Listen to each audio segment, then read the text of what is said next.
Welcome to my 4-minute challenger guides featuring Amumu, the sad mummy. So for runes I do go 9x magic penetration in reds, 9x health per level for yellows, 9x magic resist per level for blues, and 3x ability power for quintessences. You can also go movement speed for quints, but the reason I go ability power is for a bit faster clears. And I do take the scaling over flat for the yellows and blues, just because as a jungler you won't be fighting other people, and as a Amumu you probably won't be dealing the other jungler. So for the build I do get Spectral Wraith, Sorcerer Shoes, Haunting Guise, a Sunfire Cape, Meandries, a Banshee's Veil, and then the last 6th item would be one of the situation items listed in there.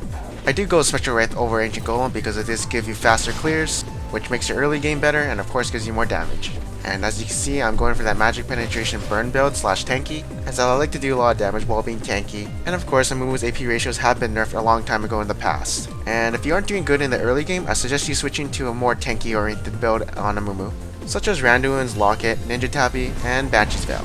So for Masteries I do go 921, as the bonus AP does help me in my early game. I also get Double Edged Sword, and of course we are going tanky. You can go 021-9 as you do get the bonus time on double buffs, but that's just preference. So for skill order I do max out E, Q, then W. E gives you faster clears, as Q does give you more CC as the cooldown does go down by 2 per level. So ganking with Amumu is really straightforward. If you can land the bandage, the gank is considered successful. So here I want to get as close as possible to Renekton, as I want to have the most accuracy on my Q, so that I don't fluke it. Luckily it does flash into my band-aid, and then I'm going to auto attack and give them magic resist debuff plus my red buff, and then I'm going to use my tantrum. So in the last example, I show that I'm trying to get as close as possible before landing my Q. In this example, I want to get instantly into her before she gets to her tower.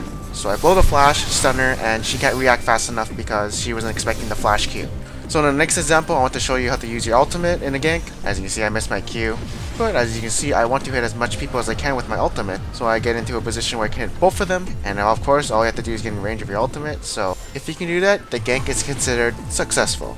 So now mid game comes around, and basically some people are a bit hesitant on using their ultimate for a pick. In this situation, we are kind of behind and we have to find picks. So as you can see, I do use my ultimate for just one person, which results in her not getting away from us. So now let's say that your ultimate is down in this situation. So one thing I learned is that you shouldn't teamfight without your ultimate, as Amumu's ultimate is basically pretty game changing. So as you can see, I'm running in doing what I can.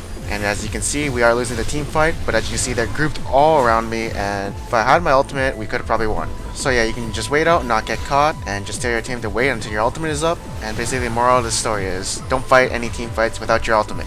As one of Amumu's biggest strengths is his hard initiation onto the enemy team. Without that, he's just got his single target CC with his Q.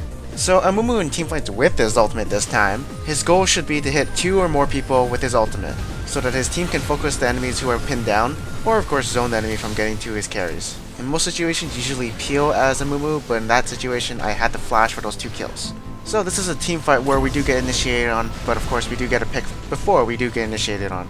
So as you can see, I didn't use my ultimate just on Lissandra because I knew she was dead, and as you can see, I'm holding onto my ultimate until I can use it on 2 or more people to peel for my team, and so they can switch focus to those 2 targets. So again, let's go over another team fight. Last one, I promise. So in this situation, I do see that Varus is pretty far out, and looks like a pretty easy target to use my Q on. And of course a good initiation, and then I do notice I'm taking too much damage, so I do fall back for a little bit. Then I see that we're winning the team, so I do see the opportunity to jump back in and try to get the team more kills.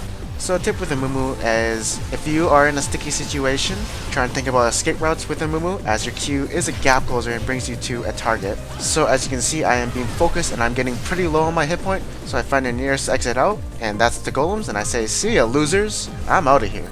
But then I come back and I say sorry because that was kind of mean.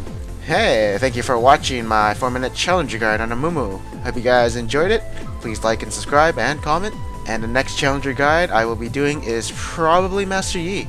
So I hope you guys look forward to that, and I'll see you guys next time.